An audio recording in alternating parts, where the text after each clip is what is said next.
ಎಲ್ಲರಿಗೂ ನಮಸ್ಕಾರ. ಅಡುಗೆ ಅರಮನೆಗೆ ಸ್ವಾಗತ. ನಾನು ನಿಮ್ಮ ಸೌಮ್ಯ. ಇವತ್ತಿನ ರೆಸಿಪಿ ಸೀ ಫುಡ್ ಪ್ರಿಯರಿಗೆ ತುಂಬಾ ಸ್ಪೆಷಲ್.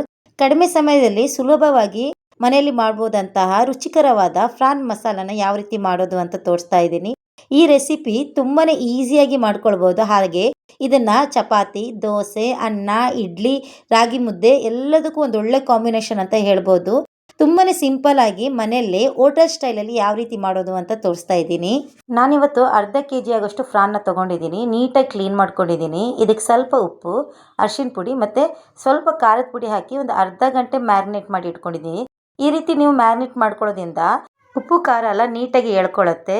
ಇವಾಗ ಯಾವ ರೀತಿ ಮಾಡೋದಂತ ತೋರಿಸ್ತಾ ಇದ್ದೀನಿ. ನಾನಿಲ್ಲಿ ಒಂದು ಪ್ಯಾನ್ನ ತಗೊಂಡು ಒಂದು 2 ಸ್ಪೂನ್ ಆಗೋಷ್ಟು ಎಣ್ಣೆನ ಹಾಕ್ಕೊತಾ ಇದ್ದೀನಿ. ಇದಕ್ಕೆ ನಾವು ಏನು ಚಟ್ಲಿಗೆ ಸ್ವಲ್ಪ ಉಪ್ಪು ಖಾರ ಎಲ್ಲ ಹಾಕಿ ಮಿಕ್ಸ್ ಮಾಡಿ ಇಟ್ಟಿದ್ದೀವಲ್ಲ, ಇದನ್ನು ಸ್ವಲ್ಪ ಫ್ರೈ ಮಾಡ್ಕೊಳ್ಬೇಕು. ನೀವು ಈ ರೀತಿ ಫ್ರೈ ಮಾಡ್ಕೊಳ್ಳೋದ್ರಿಂದ ತುಂಬಾ ಸಾಫ್ಟಾಗಿರುತ್ತೆ ಮತ್ತು ಅದರ ಹಸಿ ವಾಸನೆ ಹೋಗುತ್ತೆ. ರುಚಿನೂ ಹಾಗೆ ತುಂಬಾ ಚೆನ್ನಾಗಿ ಬರುತ್ತೆ. ನೀವೊಂದು 6ರಿಂದ 7 ನಿಮಿಷ ಇದನ್ನು ನೀಟಾಗಿ ಫ್ರೈ ಮಾಡ್ಕೊಳ್ಬೇಕು. ನೀವು ಫ್ರೈ ಮಾಡ್ತಾ ಅದ್ರ ನೀರಂಶ ಬಿಟ್ಕೊಳ್ಳುತ್ತೆ ನೋಡಿ. ಈ ರೀತಿಯಲ್ಲಿ ನೀರಂಶ ಬಿಟ್ಕೊಳ್ಳುತ್ತೆ. ಇದು ಮತ್ತೆ ಡ್ರೈ ಆಗಬೇಕು. ಅಷ್ಟೊತ್ತು ನೀವು ಅದನ್ನ ಫ್ರೈ ಮಾಡ್ಕೊಳ್ಬೇಕು. ನೀವು ಈ ಸ್ಟೆಪ್ನ ಮಿಸ್ ಮಾಡ್ಕೊಳಕ್ಕೆ ಹೋಗ್ಬೇಡಿ. ನೀವು ಈ ರೀತಿಯಲ್ಲಿ ಮಾಡೋದ್ರಿಂದ ಚಟ್ಲಿನೂ ತುಂಬ ಟೇಸ್ಟಾಗಿರುತ್ತೆ ಮತ್ತು ಅದ್ರ ವಾಸನೆನೂ ಕಂಪ್ಲೀಟಾಗಿ ಹೋಗುತ್ತೆ. ನೋಡಿ ನೀಟಾಗಿ ಫ್ರೈ ಮಾಡ್ಕೊತಾ ಇದ್ದೀನಿ. ಒಂದು 6 ನಿಮಿಷ ಫ್ರೈ ಮಾಡ್ಕೊಂಡಿದ್ದೀನಿ. ಮೇಲ್ಗಡೆ ಎಣ್ಣೆ ಎಲ್ಲ ಬಿಟ್ಕೊಂಡಿದೆ. ಇದು ಕಂಪ್ಲೀಟಾಗಿ ಡ್ರೈ ಆಗಬೇಕು. ಡ್ರೈ ಆಗೋಷ್ಟು ನೀವು ಫ್ರೈ ಮಾಡಿ ಇದನ್ನ ಒಂದು ಪ್ಲೇಟಿಗೆ ಎತ್ತಿ ಇಟ್ಕೊಂಡ್ರೆ ಆಯಿತು. ನೋಡಿ ಈ ರೀತಿಯಲ್ಲಿ ಆಗಬೇಕು. ಕಂಪ್ಲೀಟಾಗಿ ಅದು ಬೆಂದಿಲ್ಲ. ಒಂದು ನಿಮಗೆ 70% ಆಗುವಷ್ಟು ಚಟ್ಲಿ ಬೆಂದಿದೆ. ಇವಾಗ ಒಂದು ಪ್ಲೇಟಿಗೆ ನಾನು ಅದನ್ನು ಟ್ರಾನ್ಸ್ಫರ್ ಮಾಡಿ ಸೈಡಲ್ಲಿ ಎತ್ತಿ ಇಟ್ಕೊತಾ ಇದ್ದೀನಿ.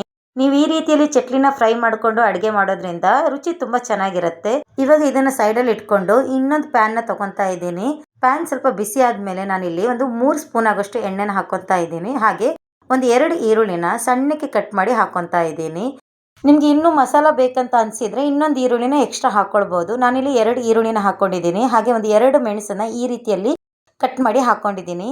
ಇದೆಲ್ಲ ಒಂದು ಸ್ವಲ್ಪ ಫ್ರೈ ಆಗಲಿ. ಕಂಪ್ಲೀಟಾಗಿ ಫ್ರೈ ಆಗೋದು ಬೇಡ. ಒಂದು 2ರಿಂದ 3 ನಿಮಿಷ ಅದು ಹಸಿ ವಾಸನೆ ಹೋಗೋ ತನಕ ಫ್ರೈ ಮಾಡಿಕೊಂಡ್ರೆ ಸಾಕಾಗತ್ತೆ. ವಿಡಿಯೋನ ಎಲ್ಲೂ ಸ್ಕಿಪ್ ಮಾಡ್ಕೊಳಕ್ಕೆ ಹೋಗ್ಬಿಡಿ. ನಾನು ಯಾವ ರೀತಿ ಸ್ಟೆಪ್ನ ತೋರಿಸಿದ್ದೀನಿ ಅದನ್ನೇ ಫಾಲೋ ಮಾಡ್ಕೊಳ್ಳಿ.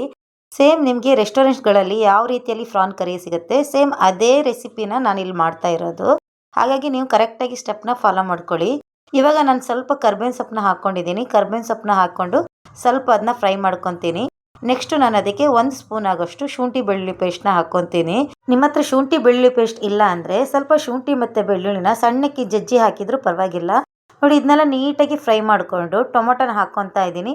ನಾನಿಲ್ಲಿ 2 ಟೊಮೊಟೊನ ಸಣ್ಣಕ್ಕೆ ಕಟ್ ಮಾಡ್ಕೊಂಡಿದ್ದೀನಿ. ಸೊ ಟೊಮೊಟೊನ ಹಾಕ್ಕೊಂಡು ಟೊಮೊಟೊ ಕಂಪ್ಲೀಟಾಗಿ ಸಾಫ್ಟ್ ಆಗಬೇಕು. ಅಷ್ಟೊತ್ತು ನೀವು ಅದನ್ನ ಫ್ರೈ ಮಾಡ್ಕೊಳ್ಳಿ. ಈ ಟೈಮಲ್ಲಿ ಬೇಕಿದ್ರೆ ನೀವು ಸ್ವಲ್ಪ ಉಪ್ಪನ್ನ ಸೇರಿಸ್ಕೊಳ್ಬೋದು. ನಾನು ಉಪ್ಪನ್ನ ಆಮೇಲೆ ಸೇರಿಸ್ಕೊತೀನಿ. ನೀವು ಬೇಕಿದ್ರೆ ಸ್ವಲ್ಪ ಉಪ್ಪನ್ನ ಸೇರಿಸ್ಕೊಂಡ್ರೆ ಟೊಮೊಟೊ ಮತ್ತು ಈರುಳ್ಳಿ ಎಲ್ಲ ಬೇಗ ಸಾಫ್ಟ್ ಆಗುತ್ತೆ. ನೋಡಿ ಈ ರೀತಿಯಲ್ಲಿ ಟೊಮೊಟೊ ಈರುಳ್ಳಿ ಎಲ್ಲ ಸಾಫ್ಟಾಗಿ ಮೇಲ್ಗಡೆ ಎಣ್ಣೆ ಬಿಟ್ಕೊಳ್ಬೇಕು. ಅದಾದಮೇಲೆ ನಾನು ಒಂದು ಸ್ವಲ್ಪ ಉಪ್ಪನ್ನ ಹಾಕ್ಕೊತಾ ಇದ್ದೀನಿ.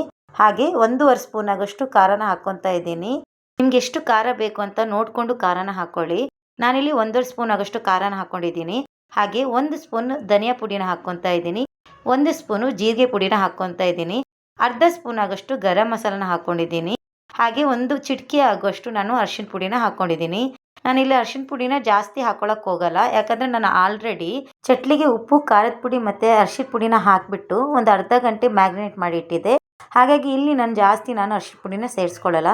ನೋಡಿ ಇದನ್ನೆಲ್ಲ ಮಿಕ್ಸ್ ಮಾಡ್ಕೊತೀನಿ. ಎಣ್ಣೆಯಲ್ಲೇ ಚೆನ್ನಾಗಿ ಇದನ್ನ ಫ್ರೈ ಮಾಡ್ಕೊಳ್ಬೇಕು. ಒಂದು 2ರಿಂದ 3 ನಿಮಿಷ ಆದರೂ ನೀವು ಎಣ್ಣೆಯಲ್ಲೇ ಫ್ರೈ ಮಾಡ್ಕೊಳ್ಬೇಕು. ನೀವು ಆದಷ್ಟು ಲೋ ಫ್ಲೇಮಲ್ಲಿ ಇಟ್ಕೊಂಡೆ ಫ್ರೈ ಮಾಡ್ಕೊಳ್ಳಿ. ಯಾಕಂದರೆ ನಾವಿಲ್ಲಿ ನೀರನ್ನ ಸೇರಿಸದೇ ಇರೋದ್ರಿಂದ ತಳಕ್ಕೆ ಮಸಾಲ ಅಂಟುಕೊಳ್ಬೋದು. ಹಾಗಾಗಿ ನೀವು ಆದಷ್ಟು ಲೋ ಫ್ಲೇಮಲ್ಲಿ ನೀಟಾಗಿ ಮಸಾಲನ ಫ್ರೈ ಮಾಡ್ಕೊಳ್ಳಿ. ನೋಡಿ ಮಸಾಲ ಎಲ್ಲ ಫ್ರೈ ಆಗಿ ಎಣ್ಣೆ ಬಿಟ್ಕೊಳ್ಬೇಕು. ನೀವು ಅಷ್ಟೊತ್ತು ಅದನ್ನ ಫ್ರೈ ಮಾಡ್ಕೊಳ್ಬೇಕು. ನೋಡಿ ಈ ರೀತಿಯಲ್ಲಿ ಎಣ್ಣೆ ಬಿಟ್ಕೊಳ್ಬೇಕು. ಇವಾಗ ನಾವು ಏನು ಚಟ್ಲಿನ ಆಲ್ರೆಡಿ ಫ್ರೈ ಮಾಡಿ ಇಟ್ಕೊಂಡಿದ್ದೀವಲ್ಲ ಅದನ್ನು ಹಾಕ್ಕೊಂಡು ಚೆನ್ನಾಗಿ ಮಿಕ್ಸ್ ಮಾಡ್ಕೊಳ್ಬೇಕು. ಒಂದು ಸಲ ನೀವು ಮನೇಲಿ ಟ್ರೈ ಮಾಡಿ ನೋಡಿ. ಖಂಡಿತವಾಗ್ಲೂ ನಿಮ್ಮ ಮನೇಲಿ ಇರೋರೆಲ್ಲರಿಗೂ ಇಷ್ಟ ಆಗುತ್ತೆ. ಹಾಗೆ ಯಾವತ್ತೇ ನಿಮ್ಮ ಮನೇಲಿ ಫ್ರಾನ್ ತಂದರೆ ನೀವು ಇದೇ ರೆಸಿಪಿನ ಖಂಡಿತವಾಗ್ಲೂ ಮಾಡ್ಕೊತೀರಾ. ಯಾಕಂದರೆ ಈ ಗ್ರೇವಿ ಪ್ರತಿಯೊಂದ್ರ ಜೊತೆನೂ ಒಳ್ಳೆ ಕಾಂಬಿನೇಷನ್ ಅಂತ ಹೇಳ್ಬೋದು. ನೀವು ಚಪಾತಿ ಮಾಡ್ಕೊಳ್ಳಿ, ದೋಸೆ ಮಾಡ್ಕೊಳ್ಳಿ, ಇಡ್ಲಿ ಮಾಡ್ಕೊಳ್ಳಿ ಅಥವಾ ಖಾಲಿ ರೈಸಿಗೂ ಸಹ ತುಂಬಾ ಚೆನ್ನಾಗಿರುತ್ತೆ. ನೀವು ಒಂದ್ಸಲ ಟ್ರೈ ಮಾಡಿದ್ರೆ ಖಂಡಿತವಾಗ್ಲೂ ಮತ್ತೆ ಮಾಡ್ಕೊಳ್ಳೋದು ಮಾತ್ರ ಮಿಸ್ ಮಾಡ್ಕೊಳ್ಳಲ್ಲ. ಇದನ್ನೆಲ್ಲ ನೀಟಾಗಿ ಮಿಕ್ಸ್ ಮಾಡಿಕೊಂಡು ಒಂದು ಲಿಡ್ನ ಕ್ಲೋಸ್ ಮಾಡಿ ಒಂದು 2 ನಿಮಿಷ ಅದನ್ನ ಫ್ರೈ ಮಾಡ್ಕೊತೀನಿ. ಎಣ್ಣೆ ಎಲ್ಲ ಮೇಲ್ಗಡೆ ಬಿಟ್ಕೊಳ್ಬೇಕು. ಅಷ್ಟೊತ್ತು ಫ್ರೈ ಮಾಡಿಕೊಂಡ್ರೆ ಸಾಕು. ನೋಡಿ ಇಷ್ಟೇ ನೀವು ಚಪಾತಿ ಮತ್ತು ದೋಸೆಗೆ ಯೂಸ್ ಮಾಡ್ಕೊಳ್ಬೋದು. ಸ್ವಲ್ಪ ಡ್ರೈ ಆಗಿರಲಿ ಅಂದರೆ ನೀವು ಇಷ್ಟೇ ಮಾಡಿಕೊಂಡ್ರೆ ಸಾಕು. ಇದಕ್ಕೆ ಮೇಲ್ಗಡೆ ಸ್ವಲ್ಪ ಕೊತ್ತಂಬರಿ ಸೊಪ್ಪನ್ನ ಉದುರಿಸ್ಕೊಂಡ್ರೆ ಚಪಾತಿ, ರೋಟಿ ಮತ್ತು ನೀವು ದೋಸೆಗೆಲ್ಲ ಯೂಸ್ ಮಾಡ್ಕೊಳ್ಬೋದು.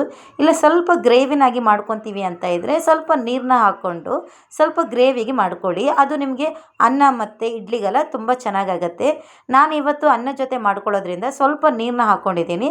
ಅದಕ್ಕೆ ಸ್ವಲ್ಪ ಕೊತ್ತಂಬರಿ ಸೊಪ್ಪನ್ನ ಹಾಕಿ ಮತ್ತೆ ನಾನು ಲಿಡ್ನ ಕ್ಲೋಸ್ ಮಾಡಿ ಒಂದು ಕುದಿ ಬರೋ ತನಕ ಬೇಯಿಸ್ಕೊತೀನಿ. ರುಚಿ ಅಂತೂ ತುಂಬಾ ಚೆನ್ನಾಗಿರುತ್ತೆ. ಲಿಡ್ನ ಕ್ಲೋಸ್ ಮಾಡಿಕೊಂಡು ನಾನು ಒಂದು 2-3 ನಿಮಿಷ ಬೇಯಿಸ್ಕೊತಾ ಇದ್ದೀನಿ. ಈ ರೀತಿ ಕುದಿ ಬಂದಮೇಲೆ ನೀವು ಗ್ಯಾಸ್ನ ಆಫ್ ಮಾಡಿಕೊಂಡ್ರೆ ರುಚಿ ಆದ ಹೋಟೆಲ್ ಸ್ಟೈಲ್ ಫ್ರಾನ್ ಮಸಾಲನ ಮನೆಯಲ್ಲೇ ಮಾಡ್ಕೊಳ್ಬೋದು.